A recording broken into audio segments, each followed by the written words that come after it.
Assalamualaikum warahmatullahi wabarakatuh. Pertemuan kali ini kita akan membahas tentang pengukuran dispersi atau variasi. Yang kita bahas kali ini adalah kita membahas tentang distribusi frekuensi. Apa itu ukuran penyebaran? Suatu ukuran statistik untuk mengetahui seberapa besar penyimpangan data terhadap nilai rata-ratanya. Ukuran dispersi memperlihatkan keseragaman. Semakin besar harga yang diperlihatkan, maka semakin tidak seragam. Dispersi sama dengan 0, maka data tersebut benar-benar seragam. Nilai mutlak adalah nilai yang mengabaikan adanya nilai positif dan negatif. Nilai mutlak dilambangkan dengan kurung tegak. Untuk pengukuran dispersi ada beberapa macam cara. Dua yang akan kita bahas kali ini yaitu tentang simpangan rata-rata atau average deviation, di mana untuk data yang tidak berkelompok, AD adalah sigma X min X bar per N, ataukah AD adalah seper N kali XI min X bar. Adanya tanda mutlak yang ada di sini. Ya, kurung tegak berarti tanda mutlak. X nilai data, X bar adalah rata-rata.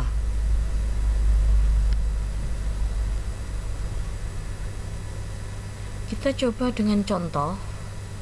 Kita akan ingin mengetahui bagaimana untuk mencari average deviation dari beberapa nilai yang ada di sini. Di sini ada nilai jual. Untuk memenuhi suatu rumus, X bar adalah sigma XI per N. Nah, berarti kita cari X barnya terlebih dahulu sebelum kita masuk di average deviation. Karena average deviation di sini ada X min X bar, maka X bar kita cari terlebih dahulu. Sigma XI per N, X nya kita jumlahkan, berarti ini sigma XI dibagi dengan N jumlah data. Jika data yang tidak berkelompok, maka jumlah datanya adalah data bijian yang ada di sini. Nah, di sini ada 7, sigma XI nya 350, maka 350 dibagi 7. X barnya rata-ratanya 50, kita taruh di sini. Untuk pemenuhan rumus ada X min X bar, maka kita kurangkan antara X min X bar. Nah, berarti di sini 40 dikurang 50 ada min 10, ada 5, min 5 dan seterusnya. Adanya tanda mutlak yang ada di sini. Nah, kurung tegak berarti mengabaikan nilai min, maka angka yang di sini menjadi positif semua. Setelah itu kita jumlahkan menjadi sigma X min X bar, maka AD dapat kita hitung. AD average deviation berarti sigma X min X bar ini 47 dibagi dengan N jumlah datanya dibagi 7, maka rata-rata deviasinya adalah 6,7. Ini untuk data yang tidak berkelompok. Sedangkan data yang berkelompok, nah di sini ada AD sama dengan sigma F kali M min X bar. Adanya tanda mutlak juga di sini per N. Simpangan deviasi, F frekuensi tiap kelas, M adalah titik tengah kelas, X bar adalah nilai rata-rata. Titik tengah kelas di sini karena dia ada data berkelompok, di mana nanti adanya interval sehingga nilai tengah kelas bisa dicari.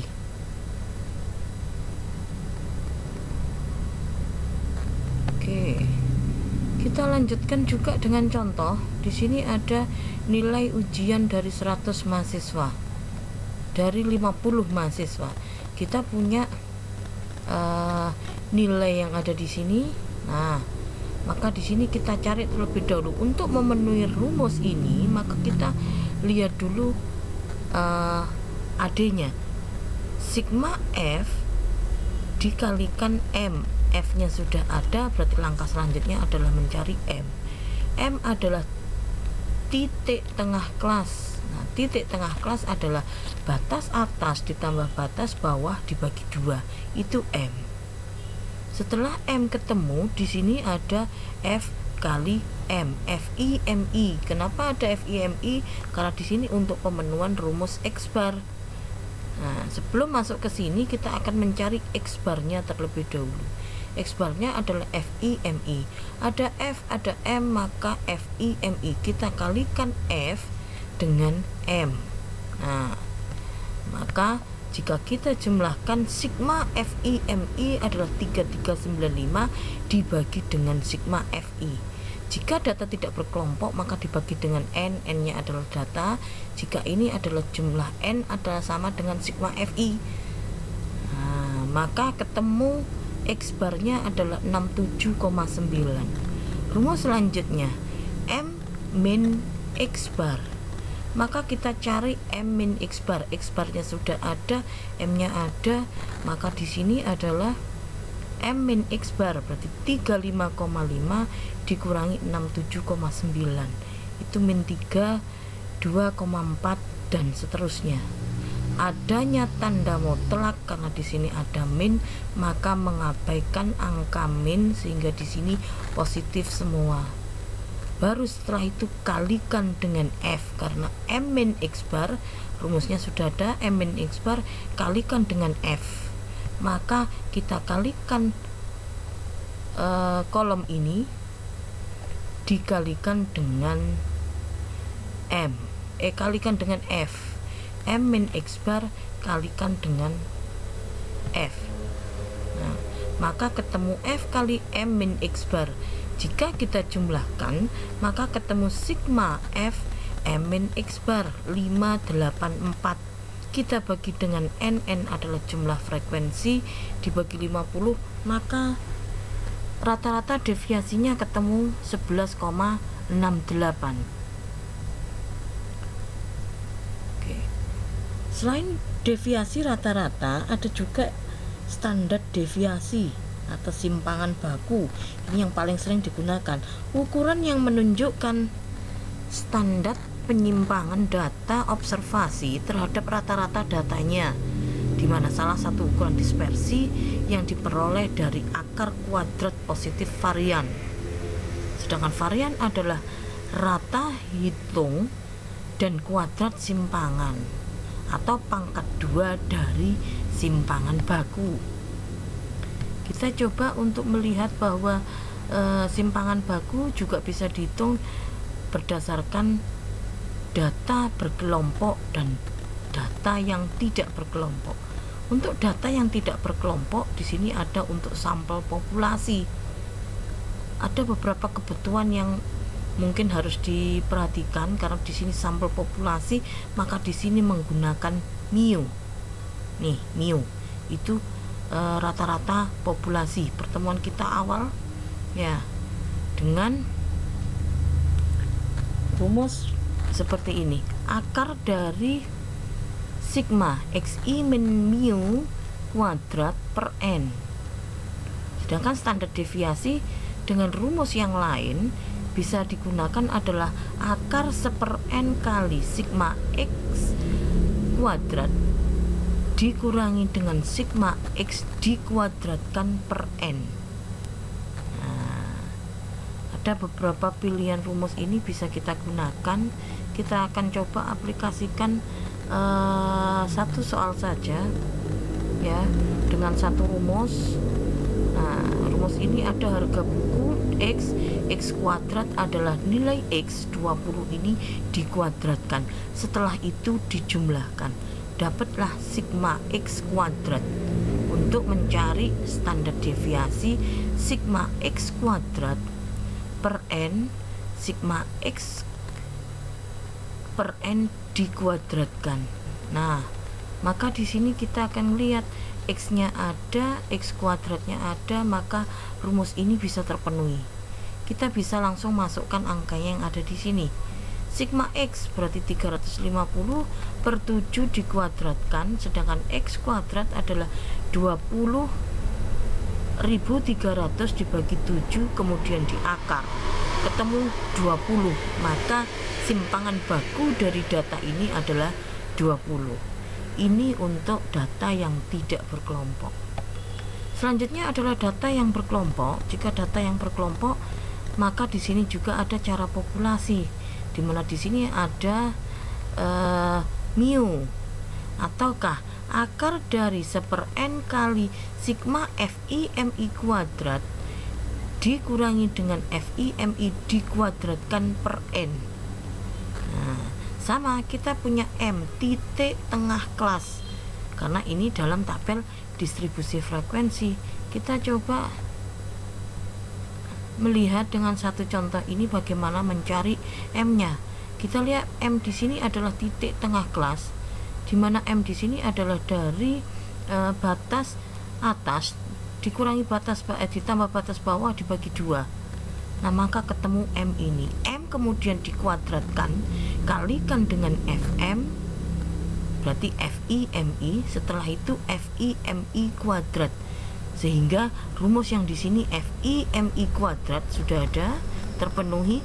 FIMI dikuadratkan.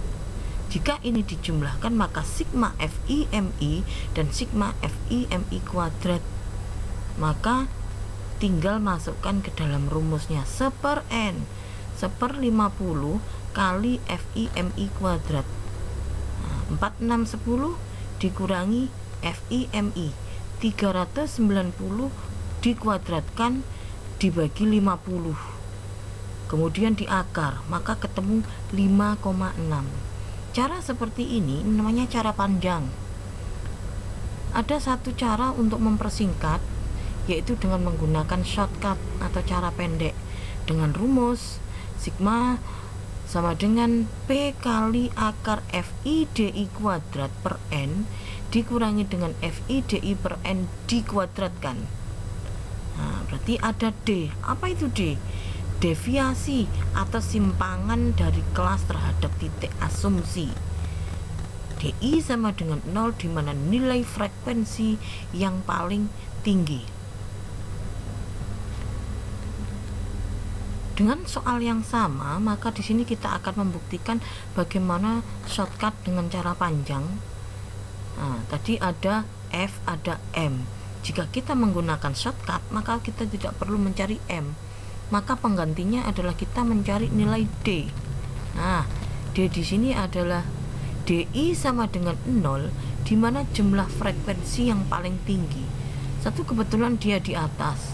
Jadi untuk mencari D, kita cari nilai yang tertinggi ke atas min ke bawah plus. Karena yang paling atas adalah 18 yang paling besar, maka langsung ke bawah plus 1, 2, 3, dan 4. Baru setelah itu, karena di sini ada DI kuadrat, maka D kita kuadratkan. Nah, kolom yang ini D kita kuadratkan. Setelah itu kalikan F dengan D. Nah, F dengan D terus dikuadratkan, sehingga jika kita jumlah adalah sigma FIDI kuadrat, yang ini sigma FIDI. Di sini ada sigma FIDI, di sini ada sigma FIDI kuadrat, ada N, ada P, maka standar deviasi bisa kita cari. Nah, tinggal kita masukkan ke dalam rumus FIDI kuadrat. Nah, ini FIDI kuadrat 130 dibagi 50 dikurangi dengan FIDI 58 per 50 dikuadratkan. Setelah itu diakar, kalikan dengan interval. Interval adalah jarak antara 0 sampai 4, 5 sampai 9, itu interval. Maka di sini intervalnya adalah 5, maka kalikan dengan 5. Di sini ketemu 5,6. Ternyata cara shortcut dengan cara yang panjang menghasilkan hasil yang sama, yaitu 5,6. Perhatikan di sini, ini juga 5,6. Untuk efisiensi waktu, maka seharusnya kita pakai shortcut saja karena hasilnya sama. Kita hanya mencari posisi D sama dengan 0, di mana nilai yang frekuensinya paling banyak atau paling tinggi. Oke, begitu ya. Cukup untuk pertemuan kali ini ya. Untuk standar deviasi kita akan bertemu dengan materi yang selanjutnya. Terima kasih, semoga bermanfaat. Assalamualaikum warahmatullahi wabarakatuh.